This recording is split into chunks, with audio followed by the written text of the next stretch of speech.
question about operational and training capability. We are having a lot of problems on the technical side of things because we do suffer from commercial and technical losses in huge quantities. The reason is because there is a low-skilled labor force operating in our country at the moment because most of the people that are operating within the industry have been trained on a trial and error basis. None of them have been through schooling. None of them have been through a proper educational mindset. And believe you me, there have been people that come from the outside and said, let us try to survey what we provide. And they were so surprised, first of all, to find out that we do the generation, transmission, and distribution all under one company. A very tiny company trying to do all of that is totally unheard of in the entire world. So these are the sort of things that we've been suffering from. And when I took that guy expert to one of our sites, he thought, oh, I'm not going to go in there to be affected about this danger. Gee, what is happening here? It looks like a spaghetti. All the wire, crisscrossing each other. You know, there's a lot of aluminum wire running everywhere, and our people are working in there without any protection whatsoever. And that's the way it is. And obviously, it's been going on like that for quite a long time.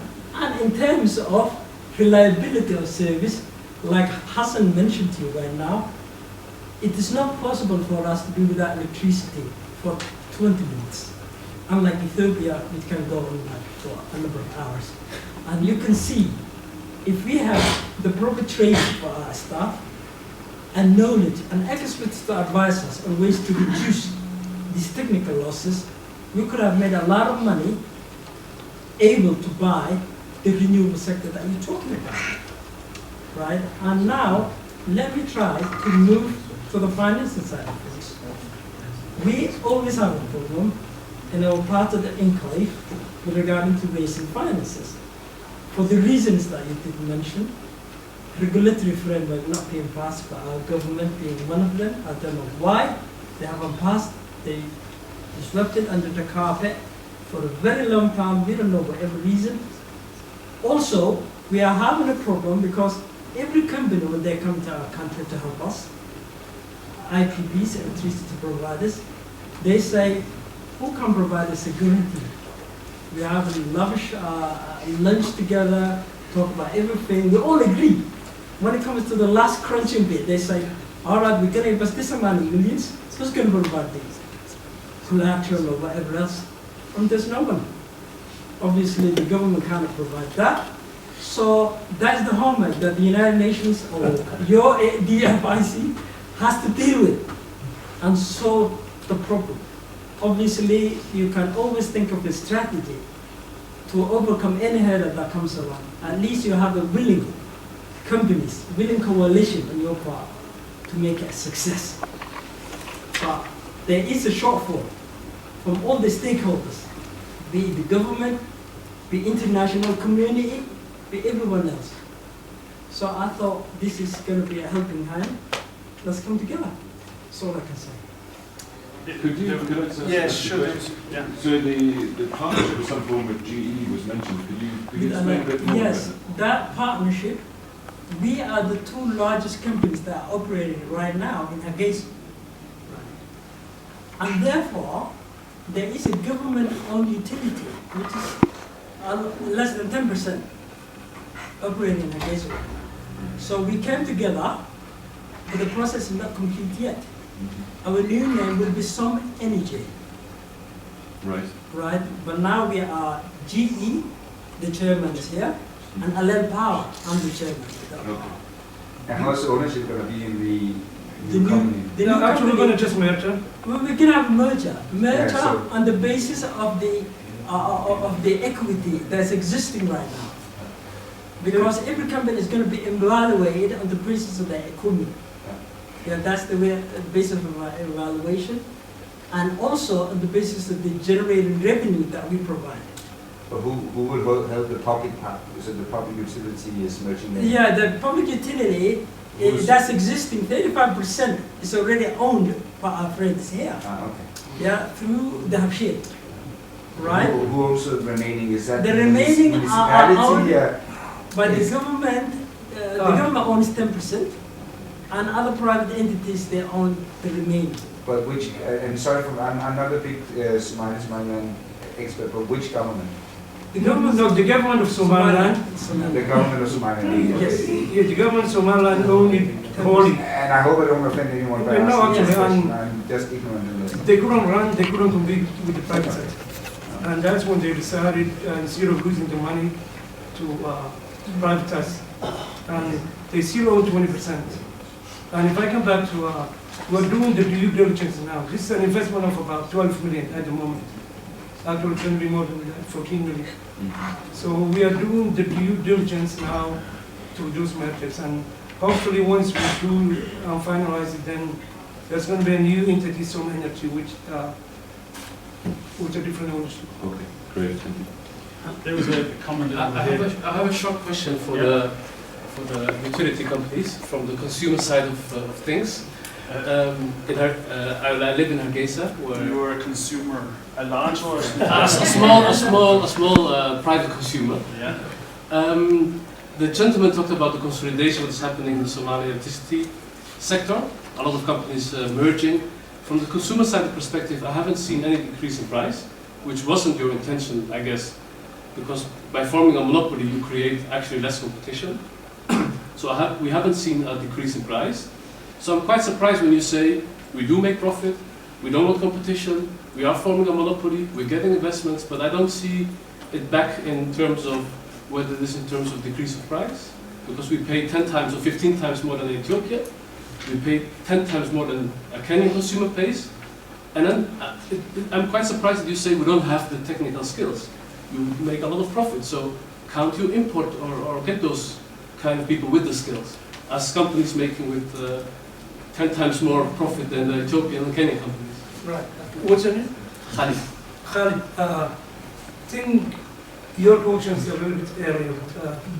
We're dealing with this Swedish company which was trying to bring 5 megawatts.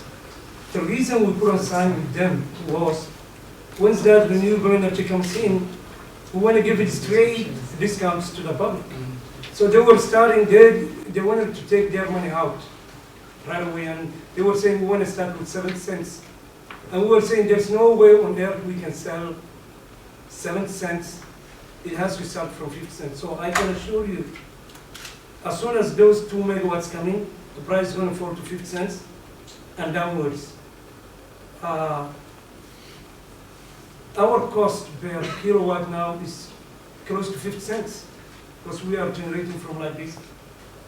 No, my friend, we calculated the cost, so you're talking about 50 cents. So you can see the margin is very little when you see that. The reason we are making the money is, since we merged it together, we are saving from the corporate level. So the money we are getting from corporations, we are not making a lot of money from the small customers, but it's our responsibility to really give you electricity. But If I were only talking about my bottom line, I wouldn't even give it to the households. if a Somali consumer is paying 15 times more than an Ethiopian consumer, who is getting that money? Yeah, let me answer that. Can I answer that? Wait a second. Is it if inefficiency? Is it because of the bad network? Where is that money going Let me to? explain to you. What we provide right now, we provide free service to all government-owned institutions and buildings. Free. We provide free service to the orphans. We provide free service to the mosques and religious institutions. Police stations. We provide free service to the police. We provide free service for roads to reduce the crime. We provide all of that from our own pocket. The government does not support us because, let me tell you this, right? The government, I'm talking about Somaliland at the moment, there used to be, right, when Total was there, they used to charge and levy $13 per barrel to us, simply for the maintenance of the terminals. When Total got out of the way, and the government replaced them, that money should have been returned to us. Because that sort of tax, at least, we would provide a cheaper service for our consumers. But obviously the government didn't do that. That's also another thing, right? And the other thing I'd like to say that right now we do provide a discounted service according to the level of usage. For customers that actually consume over $100, we provide a discount of 30% right now. We always say $1, right? But the discount that we provide is very voluminous and it's quite high on the basis of each consumer, right? Because they always come to us. Somalians are well known for negotiation. They're going to say, how can I pay $50, man? You've got to provide some sort of discount. And then we say, all right, we'll give you like 5%. And they say, no, all right, 20%. So overall, at the end of the month, the discount we pay amounts to 35%. That is off the record. So you Now, need to my go friend and is get not a aware. discount negotiation started with this guy. Let me just say that Yeah, I have a I'm comment. delighted with all the comments which sort of frees off the panel from being very inventive and coming up with provocative comments because everything is going well. It was the gentleman from Teo who was first, and I'm trying to mentally have a picture of Everyone for 1 minute or 2 minutes. that's what I'm saying, so I want to move to We Teo. partner with the Somaliland government. Now we run or supply power to Berber electricity. We discounted it to the bottom line with 7 cents across the board for everybody. Right now, from January 1st up to now, we have a plan that for 2015 it's 7 cents. For 2016, it's 50 cents. Within 5 years, we have 30 cents, and it's going to pay off. We're not looking for giveaway. We're not looking for aid. We're looking for serious business investors who want to make a return. We're not a humanitarian, we're a business people. We also give back to our people, like my friends said. We support hospitals, we support police, we support orphanages, we support jails, we support the street lights for the municipality. That's a community support. We still make some decent money. And if we have people who want to have serious money, yes, there's an opportunity. If it's for a donation, good luck, someone else. So we are coming here to look for serious investors. Excellent. And that's why it's called the Investment Forum. I do actually roughly remember who's next, and it's the gentleman here. Okay, thank you. My name is Mohammed Sadiq, and I'm representing this company, Beko Bernard, what can I say, electric company called Beko. And I don't want to say a lot of things, but I'm asking you to take this question here. It says a lot, and our services really, this company, 95% give service in Mogadishu, 2.5 million, according UN statistics. Our Beko was founded May 2014 by local 6 electricity company joining.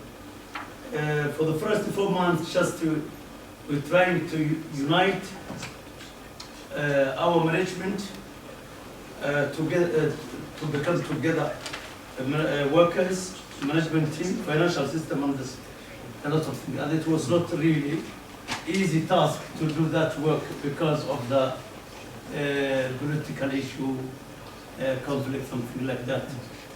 Now we invested $300 million in this year and the next year for the solar energy. Already we bought, and we started to work a month ago. The next, as you mentioned, my friend, we're going to make a reduction. We did already 2 times. Now we're selling a private consumption, a home use, 0.7. But the business is less than, what can I say, 0.5. And the June or July, I'm not sure which month it will be less than 50 cents.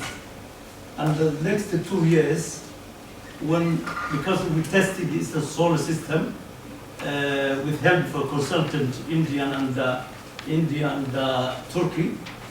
We invested $100,000 for testing a year wind power.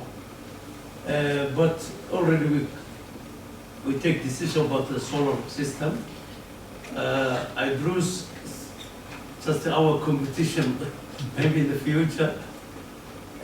What can I say? And really something that most of us we're missing is to say no expertise, no know-how, and the main challenge is that really that work to get what can I say, the knowledge or who can do that. For the side for Scandinavia, Anders, I think he comes from Denmark, and I'm from Stockholm, Sweden. I've been there with China. I've been there 20 years. Then I've been back home 2004, take risk. And Scandinavian, I'm not waiting for the investment for Scandinavia, really, because I know they don't want to take risk. They don't want to take risk, even 1%. But let's try as a Somalia for the Asian, or what can I say, or maybe in England, maybe in America, maybe something like that. But first taker is Asian. Because Chinese, they can send you tourist expertise in a minute, no doubt. But you must have your, what can I say, economy. If you wait financial for the, what can I say, World Bank, other institutions, it will take time. So I would like to say and emphasize, please, the money is there in Somalia. Just to create a trust, make, what can I say, as a sales group, and I hope it will work. Thank you. When is International Women's Day? Are there no questions from ladies? Then I'd like to jump to this lady first. Sorry, where are you from? I'm from Sweden, so I have to comment a bit here. I'm representing SIDA, the Swedish Development Agency, but I'm not representing the aid part, but as opposed to that, I'm representing the Loans and Guarantees Department. And we're actually looking to provide facilities for Somalia when it comes to providing loans or guarantees for investments in companies and so on. We want to promote investments in companies. So I hope we can do more. And yeah, we're not just focusing on the... You're based in Kenya, Nairobi? No, I'm actually based in Stockholm, but I have colleagues that are based there. So. Would you allow me to step to my colleague here? He's been wanting to say for a while. Yeah, so thanks a lot. I'm part of the World Bank Group, and we are co-sponsoring this event. And from seeing the dialogue, the question, the energy that's coming out, we are going to support, among other things, this ongoing dialogue where we bring government and the private sector together. So in Hargeisa, I can say that even we can start next week. And renewable energy is like going to be the first working group.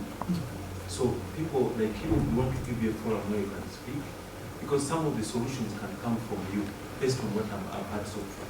And then where there are gaps, then you need some experts, maybe you need IFC or World, you can bring them in.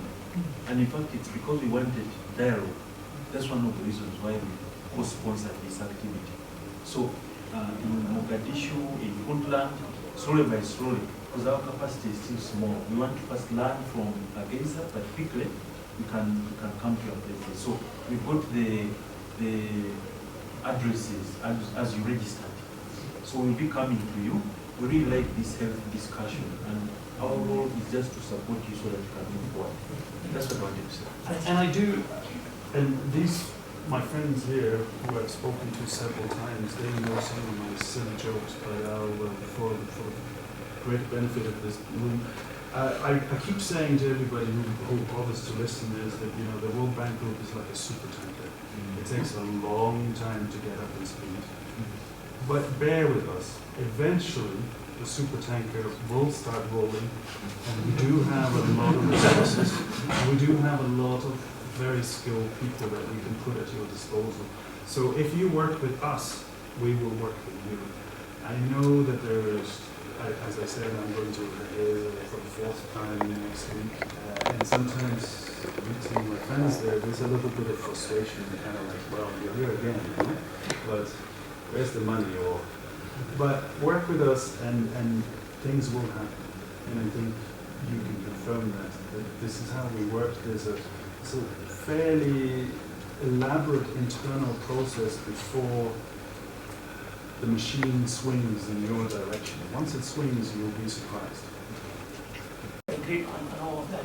So I think for my friend here, he just went out. If you just decide, for example, like I would just go for wind and pay for $300 million, how can we conform to return on investment? You should really be doing your studies and then finding out which particular mix will give you the lowest cost of energy, so that your consumers will get the cheapest cost. And that's, I think, the key.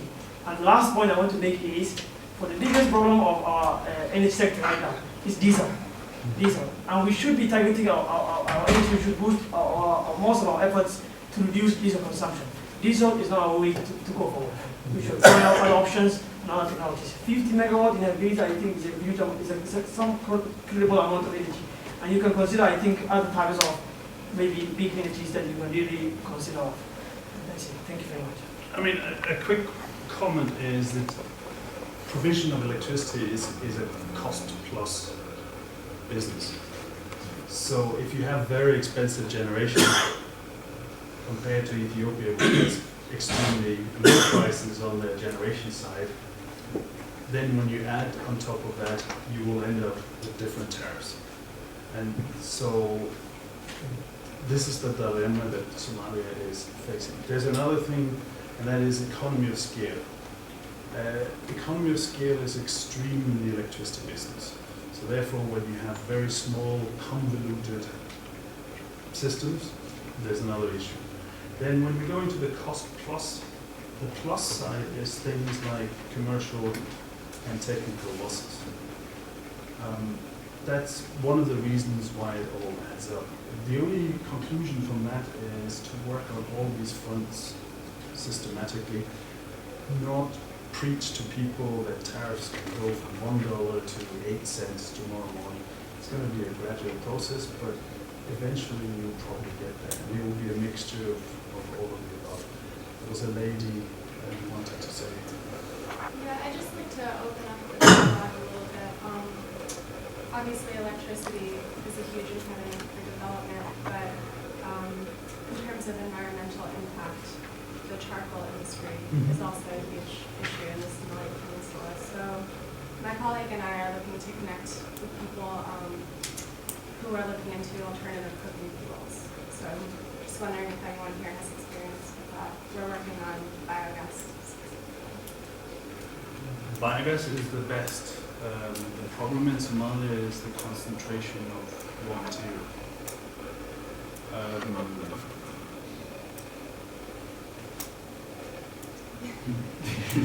No, I'm opening up. I mean, I know a lot about biogas, but it's not for me to is there anybody who would specifically like to comment on biogas? Yes. Yes. All right, front. First of all, I wanted to overview energy before biogas. Because I have one opportunity I can't look back. And I want to summarize. As we know, renewable energy is a clean energy and very bright technology. So we want to calculate for solar. Renewable energy is not solar, we need the biogas power, then we can produce the electricity. Every gas has a consequence and the challenges. But before you start the project, you need to do surveys, you need to do the assessment. You can't work on one day, you can't say, I want to install the solar, I want to install the wind. You must measure the speed, everything, the analysis. When you compare the both projects, do the project appraisal, look the cost, payback period, the return on investment, everything, do the analysis. After that, you can decide which project can I take the wind, which option can I take after that. So that's my recommendation to the above companies. And I think Somali, most of them in Somaliland, they're using for diesel generator. And diesel generator is very expensive because the running cost, the maintenance cost, because if you wanted to run the power, diesel generator for power, every time you need the fuel, you ban the fuel, also you are increasing the global warming, the climate change, you are damaging the environment. So it's not advisable. So, but the renewable energy is free, but the challenge for renewable energy is investment, capital, first initial investment is very expensive. But when you install, you don't need to run costly. For example, when you want to install the power plant, solar power plant or hybrid unit, might be the first time the assessment and the estimate is very expensive. And when you install, you don't need to run costly to fuel, the maintenance, you don't need. And another challenge I saw, I had in the technicality. I think technical, also you can set up the workshops, the training centers, because every time you don't need for the expert people, because it takes, cost is very expensive. When you hire someone from China, in India, in Dubai, you're paying for accommodation, everything is very expensive. So it's given them to get training people, training people, and the investors also to support the technical part. Once you have the technical people, easily you can produce. When you produce more power, also the cost will reduce. But when you are producing small power, prices remain high because demand has up, because the small demand has suffered. You supply small, but the demand is very high, so prices still remain. So this general. So I want to talk the biogas. I want to talk the biogas. Biogas Somalia is very rich. It's not, you cannot produce for biogas. When you want to produce biogas energy, you need raw material. For example, if you can produce the human waste, also you can produce for the agriculture. But you know, it's resource, but when you want to produce even human waste, there's some challenges. You know, the country acceptance, but you need first to educate the community, to talk to the community, understand the project is part of success the project. So the resource of biogas is unique in Somalia. So that's good news. Let's have a word from the poor panel. The poor guy buys the equipment, comes to Mogadishu or Hargeisa or anywhere else, and then they realize the power is so expensive and the project dies. And the only way we can successfully launch our country and back to the map is to have sustainable energy. And I'm very glad that a number of power producers have come together. I see opportunity there and I see danger there. And the opportunity is, because definitely, if they come together, there will be scale of economy, there will be better management, we definitely will see improved infrastructure. The way I see the danger is, if they don't, I will say, if you don't self-regulate yourselves, then we see great danger going forward. And one of the biggest challenges that I see is you are the producers, the transmitters, the distributors, and everything to yourself. And if I were in your shoes, probably, just my 2 cents thinking is I will see how I can get the best distribution system first, all right? And then have, since, I don't see any regulation in the near future. So can you self-regulate yourself? Think for the country and think for yourselves and for everyone else.